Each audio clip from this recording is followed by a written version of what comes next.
My parents thought I'd be nothing. The envelope proved I was everything. But before I share my story, please take a minute of your precious time to support our channel. Your support and love keeps us going. My name is Sienna Cole, and for 14 years I wore the label no one says aloud, but everyone understands, the family letdown. While my younger sister stacked honors from the Harrington School of Governance and paraded a carousel of elite offers, I taught color theory and clay to first graders at Westbridge Elementary. She had panels and press. I had paint under my nails and kids who hugged me so hard my glasses smudged. Last weekend, at her graduation reception, my parents staged a coronation.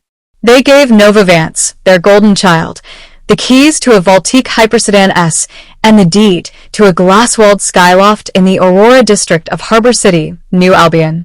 $11.8 million in marble, air, and view. 200 guests applauded. My mother called Nova the future of our legacy. My father said, into a microphone, that she was the only outcome that truly proves our bloodline. I stood by the service doors, easy to miss, easy to slip out, until a man in a charcoal suit stopped beside me, as if he had walked through the tide of couture gowns just to reach this quiet shore. Your grandfather knew the truth, he murmured, offering an envelope heavy enough to matter. He asked me to deliver this when the moment came.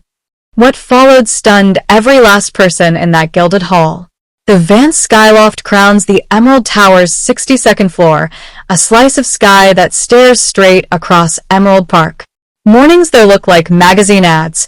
My parents sipping coffee from crystal that sings when you set it down, a $41,000 walnut table gleaming like a stage, an original Amari Benton above the fireplace, real brushstrokes, not a print, insured for more than I would have earned in 3 lifetimes on a teacher's salary. My studio in Southport, by contrast, has a radiator that hisses like an opinion and a window that makes a rectangle of light precisely where my easel stands. The ceiling wears a water stain shaped like a stray continent. It's mine. I love it. Nova's handbags cost more than a year of my rent. She rotates them like seasons. I carry the same paint-splattered canvas tote I stitched in college. The contrast was never subtle. My family made sure it never was. Sienna teaches at Westbridge, my mother would say at the Oak and Ivy Society, as if confessing a minor scandal. Nova just finished at Harrington, Policy Prize, top of her cohort. The comparison always arrived in pairs, seasoned just so, one side truffle salt, the other dust. What they never asked about was the part one loved, 23 children who run down the hall to fling their arms around me, parents who can't always make time or rent, but find a way to say thank you that lands like a benediction. They didn't see the notes tucked in my desk. You helped my daughter speak. My son sleeps through the night after art time, or the small plaque from the local Department of Education, or the email from a hospital therapist who borrowed my sensory paint protocol and wrote it worked. In our house, success came in portfolios and property lines. And still, I went to every dinner, every holiday, every photo op. Not for them, but for Grandpa Langston. Yes, we share the last name through my mother, who used to wink and tell me, "You're going to change the world, babe, just not the way they measure it." I didn't understand what he meant until the night of Nova's party. Nova graduated magna from Harrington last week. The director of the institute shook her hand, and Voss and Calder LLP sent a contract before she tossed her cap. 198,000 Nigerian nairas, their global base, plus bonuses and perks designed to flatten the weak-willed. The Montclair Observatory watch on her wrist, my father's gift, could have covered a year of my 47,500 Nigerian nairas school salary with change for brushes. She's 26. I'm 30. On paper, she looks like an IPO. I look like after-school care. Our group chat became an altar to Nova. Photos, tagged senators, donations pledged in her honor. I typed proud of you, Nova, and got a single heart. No one asked how my class mural unveiling went. No one ever does. The invitation to the reception arrived on card stock thick enough to stop a door, celebrating Nova Vance's extraordinary achievement, scripted in gold. At the bottom, my mother's note, Sienna, dress appropriately. I wore a black sheath that fits like a promise and costs like a grocery run. Nova wore something custom that required a whisper and a waiting list. Why can't you be more like Nova? Followed me through childhood like a small, biting weather system. When I brought home an A-, Nova had already been bumped 2 grades in math. When my piece took first in the State Art Showcase, Nova was accepted early to Harrington. My achievements were footnotes in the Ballad of Nova Vance, a story my father began reciting after his second tumbler. Future senator, future secretary, future everything. The photo wall told it plain. Nova's portion was a shrine, certificates, clippings, handshakes with people who like microphones. My corner had one frame, my college graduation, half-shadowed by Nova's early acceptance letter in gold foil. Therapy taught me to stop chasing their regards. Living taught me that knowing and feeling are neighbors who rarely speak. The ballroom of the Aurelia didn't flaunt wealth, it exhaled it. 200 guests sipped Valmont Brut from cut crystal. Servers floated by with oscitra on spoons that probably had their own insurance policy. Silk fell in rivers from a 30-foot ceiling. Orchid towers, flown in at dawn, the planner bragged, perfumed the air. My father tapped his glass with a gold pen, of course, and the room clicked into silence. We are here to celebrate the success that defines our family, he said, raising his flute toward Nova, who knew exactly how to hold a room and a pose at the same time. Our North Star. I became scenery. My mother's voice skimmed across the crowd like a well-aimed stone. Nova starts at Voss and Calder next month. She sang to the mayor's spouse, catching sight of me by the citrus display. And that's Sienna. She teaches art to little ones. The pause before teaches did more harm than the words. A woman in Celine asked what grade I worked with. My mother cut in. Primary. Very primary. How nice. The woman smiled, pity tucked behind her lipstick. That you found something you can do. My phone, face down in my clutch, buzzed. Unknown number. Don't leave early tonight. Your grandfather left you more than stories. I lifted my eyes. The charcoal suit across the room raised his glass. So slight a gesture that it felt like a secret. Dad reclaimed the mic, and now, a token befitting triumph. The velvet box appeared, the room leaned, and I tasted bitterness, like metal. The keys to your Voltique Hypersedan S. The applause was joyful for them, painful for me. The key fob flashed like a wink of lightning. But that's not all, my mother said, gliding up with a glossy envelope from her Sorel Atelier clutch. Inside, the deed to your skyloft in the Aurora district. For bedrooms, a terrace with the city at your feet, and room enough for everything you're about to conquer. 11.8 million Nigerian nairas. Enough to float my entire district's arts programming for a decade. Instead, another pedestal for the chosen one. The photographer, hired to immortalize their generosity, shot angles like this was a campaign. Dad cleared his throat. This car and home are just the beginning of what you deserve, Nova. The man in the charcoal suit drifted closer, never looking at Nova, always at me. My phone buzzed again. Real show in 5. Don't sign anything. Sign what? Sienna. My mother's voice sliced the air. Come up. We need you on stage. Nova took the mic like a scepter, her Harrington signet throwing sparks. Thank you for celebrating us, she said. Syrup over steel. Success takes courage, vision, and the willingness to reach beyond. Her eyes found mine. Finger paints and participation ribbons. A ripple of polite laughter. Someone whispered, ouch. Another, facts. Some people prefer tiny lives. Tiny checks. Tiny expectations. Nova continued. And that's fine. The world needs people to teach ABCs while others argue policy that shapes nations. Heat crawled up my neck. 200 people pretended not to stare. Tonight is about excellence. Nova lifted her flute. About proving that with the right mindset. Excuse me. The charcoal suit stepped forward and the room, so sure of its choreography, parted. He was older than I'd guessed at a distance, mid-70s, skin like polished walnut, eyes bright and steady. Black American, like us. His voice didn't need volume to command the space. I apologize for the interruption. I'm Clifton Harrow. I served as Langston Vance's attorney for 4 decades. My father's smile thinned. My mother's hand shook against her glass. I have business that cannot wait, Mr. Harrow said, withdrawing a leather folio. Business your father instructed me to address on a night precisely like this. Dad recovered fast, he always did. Mr. Harrow, this is a private celebration. Whatever you've come to discuss can be handled next week. Actually, it cannot, Harrow replied, calm as a gavel. Especially considering what you're about to attempt. My parents traded a glance. Too quick to catch if you didn't know them. Too loud for someone who did. Dad lifted the mic again, speeding up. In addition to these gifts, Nova will be entrusted with guidance of the Vance family holdings. She's demonstrated capacity to steward substantial assets. Applause tried to resume. It faltered. And Sienna, my father said, and my stomach dropped through the marble, will be signing a waiver tonight to avoid confusion as we transition authority. Silence. Even the quartet stopped breathing. Come, sweetheart, my mother said, holding out a document and a Montgrave pen. Don't make this difficult.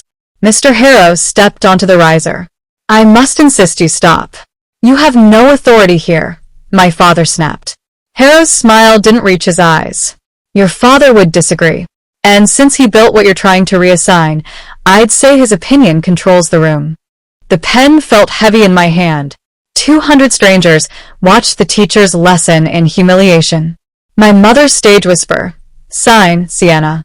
Do the right thing for once. Nova leaned into her mic. We all know you can't manage complex responsibilities. Remember when student loans made you cry? A few people laughed. It hurt exactly how it was meant to. Sienna Cole. My father read where my signature should go. Before you write a single letter, Mr. Harrow said, voice suddenly carrying like a bell, you need to hear what your grandfather recorded for you and what your parents concealed. Dad moved to block him. You're trespassing. Harrow didn't flinch. I'm here as executor of Langston Vance's estate. The will you filed was tidy. The will he actually signed, witnessed, recorded, and stored in 3 safes was not. The ballroom went so quiet I could hear the ice shifting in someone's glass. Impossible, my father said, but his voice had lost its polish. Harrow slid a thick document from the folio, a gold state seal winking under chandelier light. Ladies and gentlemen, Mr. Vance left detailed instructions about tonight. He predicted the gifts. He predicted the public pressure. He predicted the waiver. Nova reached for the paper in my mother's hands. Sienna, just sign.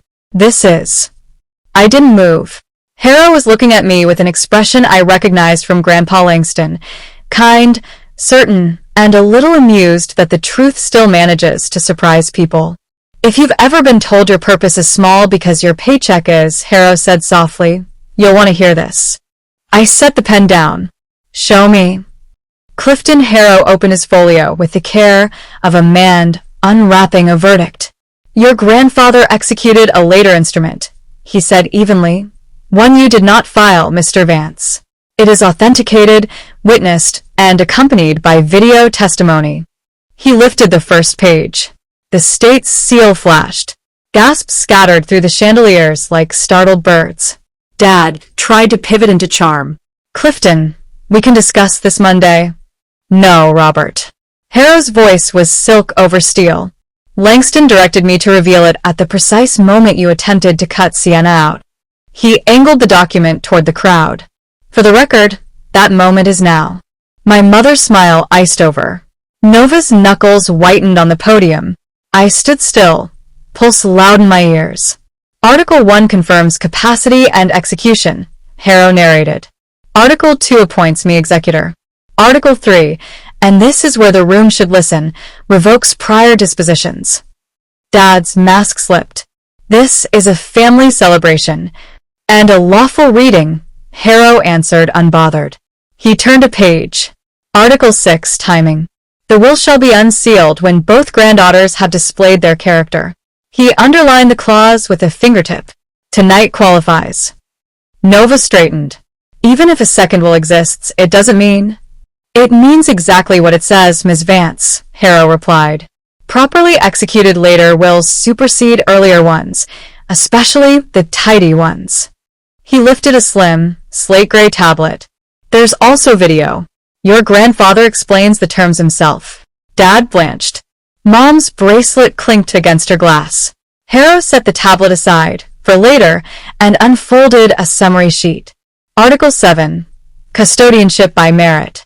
Langston Vance directs that the estate pass to the granddaughter whose documented service has verifiably improved lives, measured by independent evidence, not by salary, prestige, or press releases. You could feel the room tilt.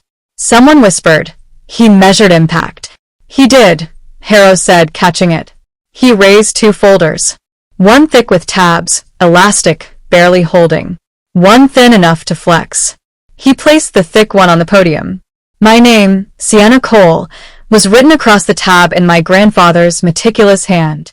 Miss Cole, Harrow read from a summary, recognized 6 times by the Metro Education Council, 2 Regional Teacher of the Year awards, lead designer of the Hands Speak program, an arts and communication track for neurodivergent students, serving 491 children across 3 districts. Published practice, notes adopted by Northside Children's Hospital and Riverton Rehab Center. My mother shook her head, small, disbelieving. No one told us. You didn't ask, Harrow said gently and kept going. Independent letters, 193 families, verified. Clinical attestations, 11 therapists. Media coverage, 7 features, not glossy profiles, field reports on outcomes. A woman stood, napkin trembling in her hand. I'm Mrs. Alvarez. She worked with my daughter for a year. Wouldn't take $1. My baby paints feelings now. She sleeps. A man rose near the back. Coach Bennett. She met my nephew on Saturdays when I worked double shifts. Taught him color maps for big emotions. He's doing 9th grade art next year. He was supposed to repeat 7th. The staff had stopped moving. Even the string quartet stood frozen, bows hovering. Harrow lifted the thinner file. Ms. Nova Vance, honors graduate of the Harrington School, fellowships, externships. Community record, he paused, scanning. 2 mandatory service projects, 42 hours total, during her program. Consulting on a fundraiser that netted 18,000 Nigerian Nairas for youth center while billing 7,500 Nigerian Nairas for coordination. 1 mentorship visit documented on social media, no subsequent attendance recorded by the hosting nonprofit. Nova flushed. That coordination fee was standard. For a youth center with a broken boiler? Harrow's brow tipped. Your grandfather found that illustrative. Murmurs rose. The chandelier crystals seemed to hum with them. Harrow returned to the will. Langston established criteria to keep this from becoming subjective, he said, tapping the page. Letters from beneficiaries. Third-party validations. Institutional endorsements. Measurable outcomes over time. He looked at me, and for a heartbeat I saw my grandfather in the angle of his smile. He followed you quietly, Sienna.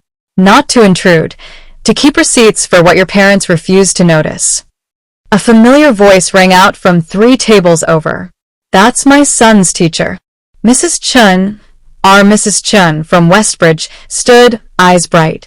He didn't speak for almost 2 years. Now, he won't stop telling stories about MS, Cole's color bridges. One by one, people rose.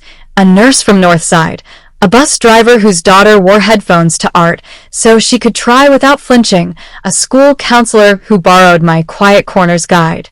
Their words braided into something bigger than me. Nova's jaw set. This is character assassination. A dignified woman near the dais spoke without standing. Judge Aria Monroe, she said. I witnessed Langston sign a later will.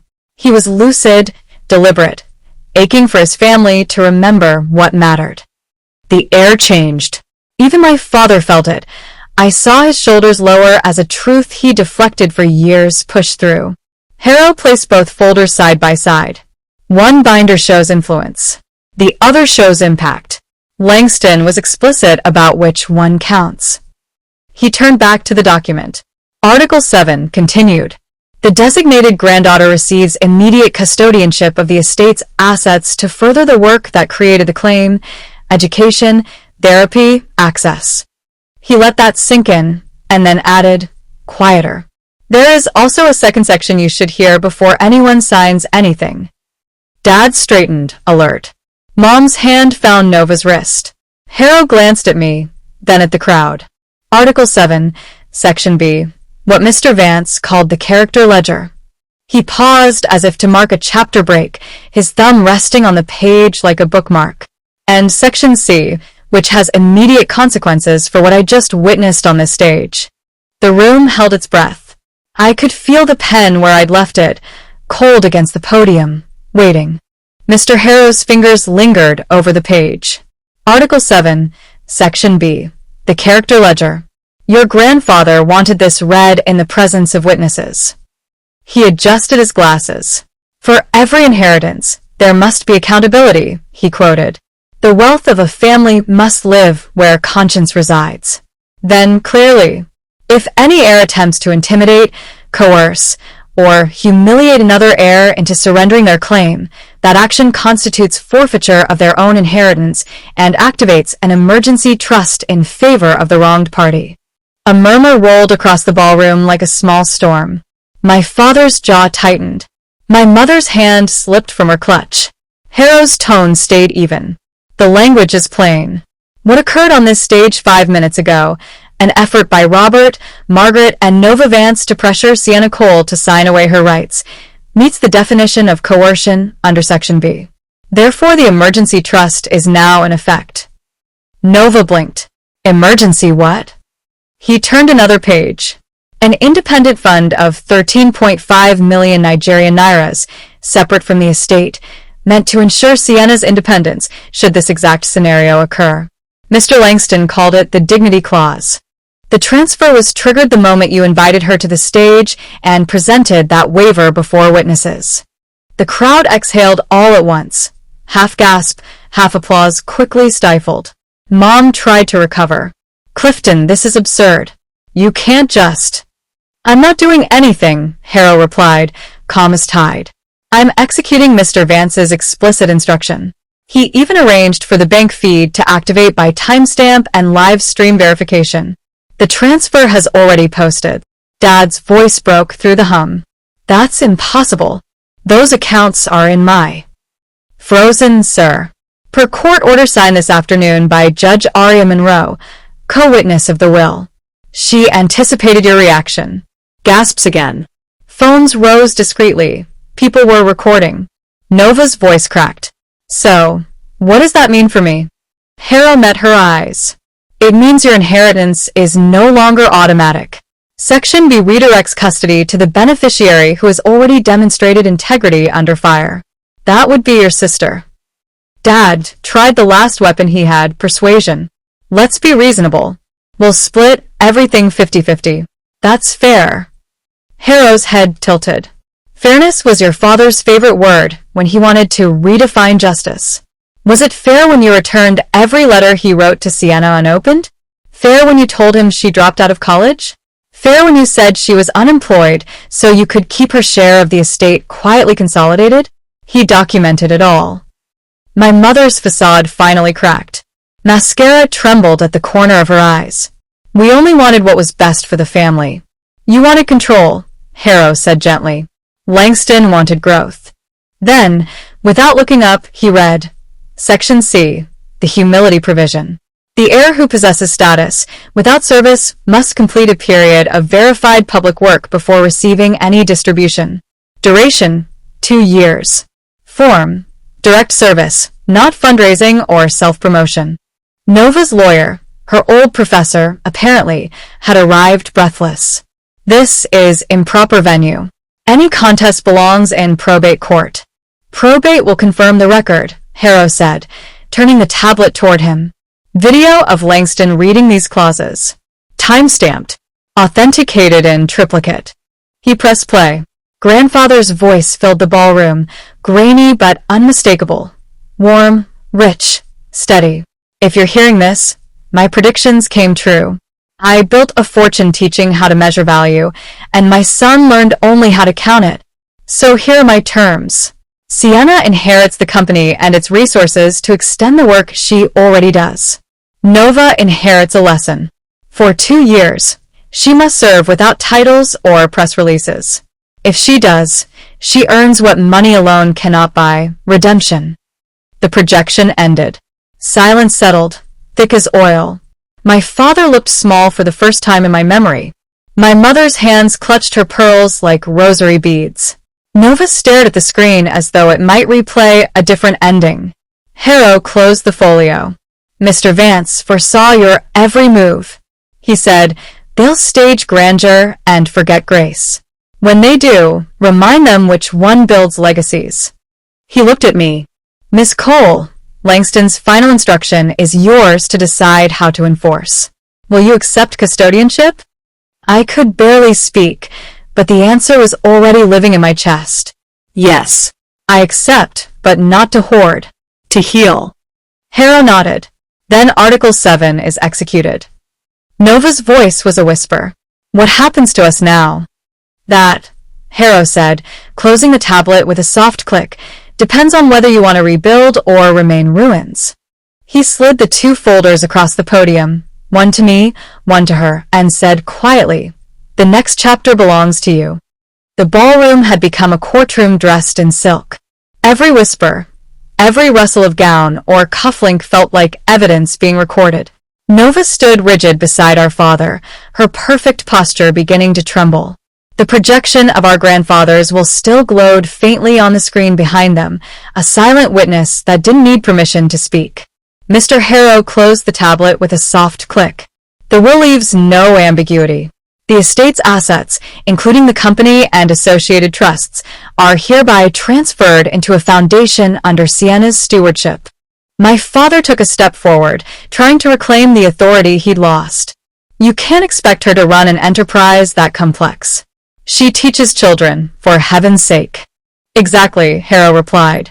"She builds futures, not facades." Laughter, quiet, nervous, broke somewhere near the back of the room. "Robert," Harrow continued, "Langston foresaw this argument. He said you would try to undermine Sienna's competence the same way you dismissed her worth. So he appointed a provisional board, 5 trustees to advise her. Professionals from education, finance, and social welfare. They're already assembled and notified." Dad's face fell. "You're telling me strangers will control my company?" "Your father's company," Harrow corrected, "and now Sienna's trust." Nova's lawyer tugged at her arm, whispering, "You'll lose more if you speak." But she couldn't stay quiet. "This isn't justice. You've humiliated us in public," she shouted. A calm but steady voice answered from the tables, Mrs. Alvarez again. "No, dear. You humiliated your sister first." The audience murmured agreement. For once, society's elite weren't on my family's side. My mother sank into a chair. Her diamonds looked dull against the truth hanging in the air. "We've lost everything," she whispered. Harrow shook his head. "No. You've lost ownership, not opportunity. The foundation will need volunteers, board members, mentors. Langston wrote that redemption should be available to those willing to serve." He turned toward Nova. "Your portion isn't gone. It's delayed. 2 years of verified community service will unlock it. Your grandfather called it the empathy apprenticeship. You may teach, build, or assist, but you must serve." Nova's voice wavered. "What if I refuse?" "Then your share becomes endowment capital for Sienna's programs." Gasps again, followed by stunned silence. My father, drained, tried a different tone, pleading almost human. "Sienna, please. Be reasonable. The press will devour this. We'll be a laughingstock." I looked at him, this man who'd measured love by net worth and approval by headlines. "Then maybe they'll learn something from what they see," I said. "Maybe they'll learn what happens when you mistake status for substance." He opened his mouth, but nothing came out. Harrow gathered his papers. "One last directive, Miss Cole," he said to me. "Langston requested that you rename the company. He never wanted his empire remembered for square footage, but for souls reached." What name did he suggest? I asked softly. Harrow smiled faintly. The Langston Trust for Creative Healing. He wrote, "Let it turn wealth into color again." For the first time that night I smiled too. Behind me, Nova wiped at her face. Not the careful dabs of a woman preserving makeup, but the raw, messy tears of someone who'd finally hit bottom hard enough to feel the ground. 2 years, she whispered, mostly to herself. Maybe I need that. Harrow gave a small nod. He thought you might. He looked around the room. Once a shrine to status, now heavy with humility. Tonight, ladies and gentlemen, Mr. Langston Vance's final wish has been fulfilled. That truth stand taller than ego. Then, handing me the sealed folder, he said quietly, "The future's yours, Miss Cole.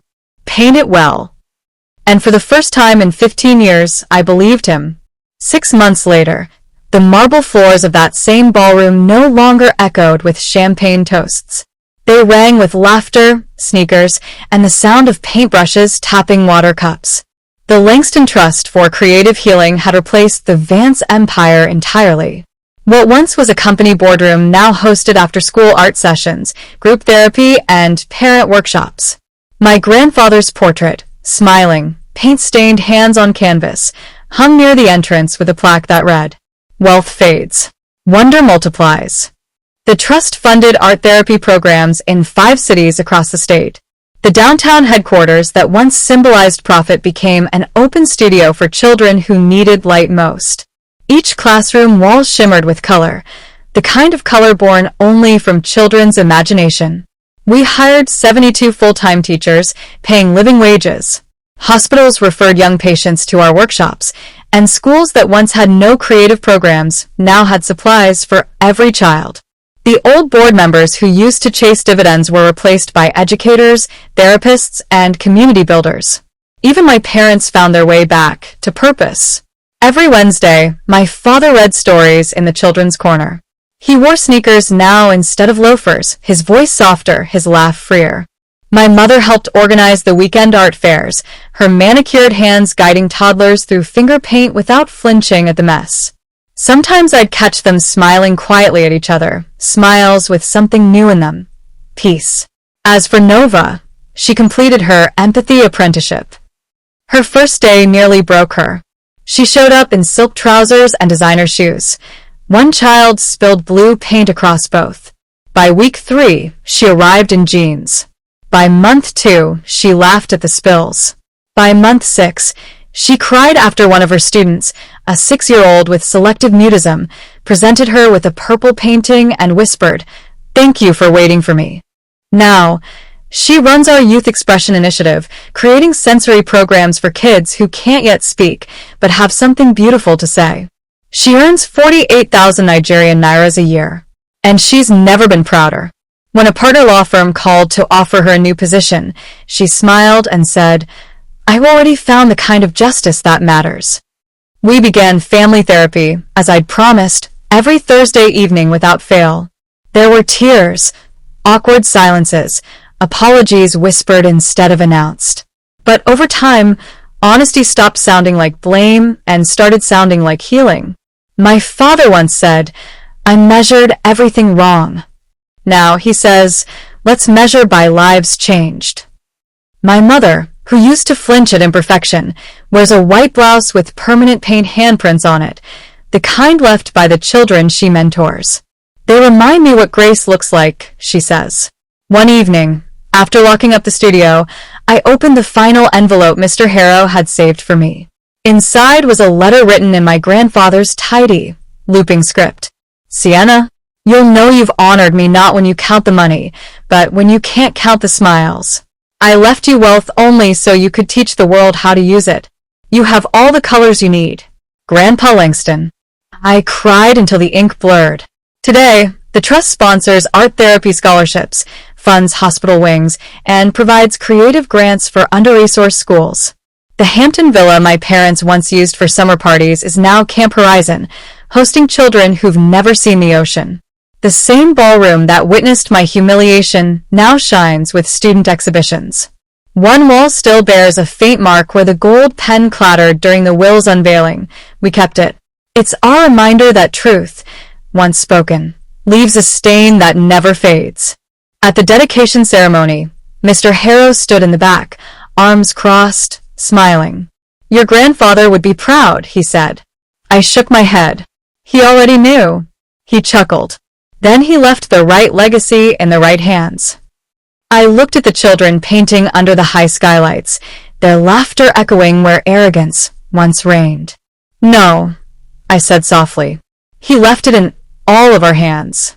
Because wealth, I finally understood, was never the money. It was the ability to turn pain into purpose, and to make the world brighter for those who come next. And that's how a woman once dismissed as the disappointment became the foundation of an empire built on compassion. Sienna didn't just inherit her grandfather's fortune, she inherited his faith that purpose outlasts prestige. If this story reminded you that true success isn't measured in wealth but in impact, take a moment to reflect. Who in your life needs to hear this today? Like this video if Sienna's journey inspired you. Comment below, have you ever been underestimated, only to rise stronger? Subscribe for more stories of quiet justice, redemption, and the power of patience. Turn on notifications so you don't miss the next story that proves, sometimes, the quietest soul in the room carries the loudest legacy.